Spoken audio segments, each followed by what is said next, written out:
30-6 John here, and today what we're going to talk about is this Marlin 3030, a Model 336. I bought it used.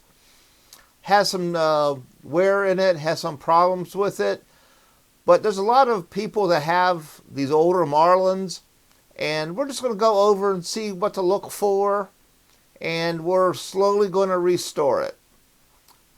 This will be a multi-day project, so the video here will be part one of several parts. So keep on watching, and I hope you enjoy the video.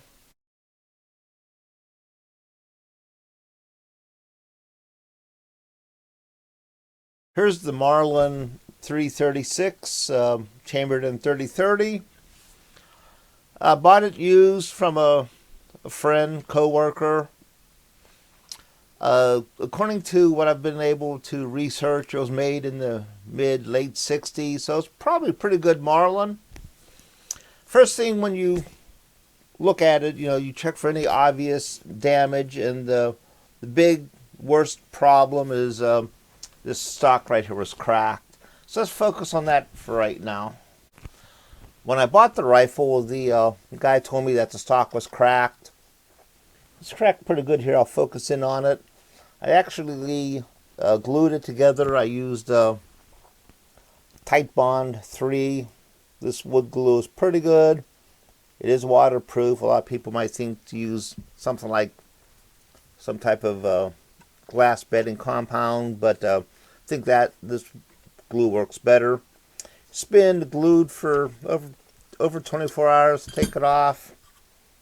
Looks strong, but when you look down in here, see if we get this on the camera or not there. You see that there's a gap right there. Let's see if we get closer. Hold on. When you look at this little extension right here, it's missing from this side. And when you look down inside there, I don't know if you can see it or not, it's all broken up in here. And also, there's a gap right here. Trying to get it back to proper.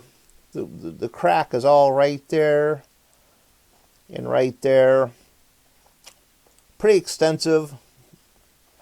The glue should hold okay till I get a new one. I've already pulled the lever off and the bolt and the extractor out of the rifle. Looking at it, it has this cheap 4-power scope on here called a Galaxy. I'll replace that scope. It might be good for a 22 plinker, but I'm not going to put it on a centerfire rifle. Another area to check when I pull the buttstock off is here where the hammer spring is. Let me get this right. Right here where the hammer spring is. This area here, it can collect some water. It could start rusting. You want to make sure that there's no real rust in there. I don't really see any rust there. That's a good sign. Rest of the gun, I don't see any rust anywhere.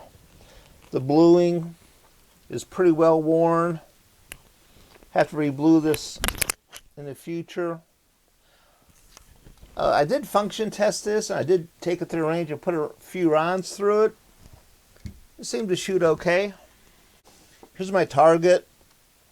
25 yards, first 4 shots. Seemed to shoot pretty good. That's, less than an inch, about 3/4 of an inch. So, might do okay at 100 yards. These 2 shots here were just standing offhand. Gun functioned fine. I used Winchester PowerPoint factory ammo. Okay, the gun functions okay. I don't see any real obvious damage except for that stock. Next thing I want to do is just clean the barrel really good. So I spent half a day cleaning the barrel. Started out with a break-free CLP. Used a bronze brush and got a lot of dirt, a lot of crud out of the barrel. Patches were coming out pretty black. That was good. Then I switched over to M Pro 7. This is really good for removing carbon. Clean the brush with a brass brush also. Give, run the brush about 10 strokes. Then run a clean wet patch through it. They didn't pull out too much carbon after that. Pulled a little bit, not much. Then I switched to Bortec Eliminator Bore Cleaner. This stuff is pretty good on copper. It doesn't smell like ammonia, but it really removes the copper pretty good.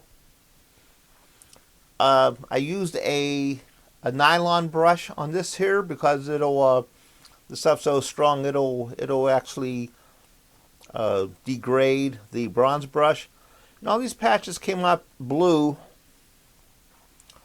Did it about 4 or 5 times. Kept pulling out blue stuff until the patches started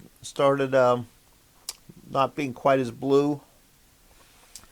Then I finished up with more CLP, and of course the patches were pretty clean. Still just a tad of dirt on them, but they were much cleaner than what they were before. So I think this barrel is pretty clean now. I have the buttstock reattached to the receiver. Seems to hold okay. I'm going to take the scope off. I'm going to replace this mount with a more of a standard Picatinny mount that has multiple cross slots. Gives me a lot more options for mounting optics on it. But for this testing and accuracy testing, they'll be fine. I'm going to use this. This is a Leopold Fixed 4. I've used this on a couple different guns over the years. Simple, reliable scope. Nothing wrong with that. I did make sure that all the screws for the mount were tight. Let me mount this scope on here. Probably take me a few minutes. Alright, the scope is mounted on here. This is only temporary. I'm going to replace this scope mount with a regular Picatinny mount. Also, I will be rebluing this. I was able to bore sight it since the bolt is removed. I was able to look down through the barrel, line up looking through the barrel with the scope crosshairs. That works pretty good. It'll get you on paper at 25 yards. The rifle is fully reassembled now. Seems to function fine. Have to take it out to the range. That's the end of this video. Hey everyone, thanks for watching. Everyone stay safe and have a nice day.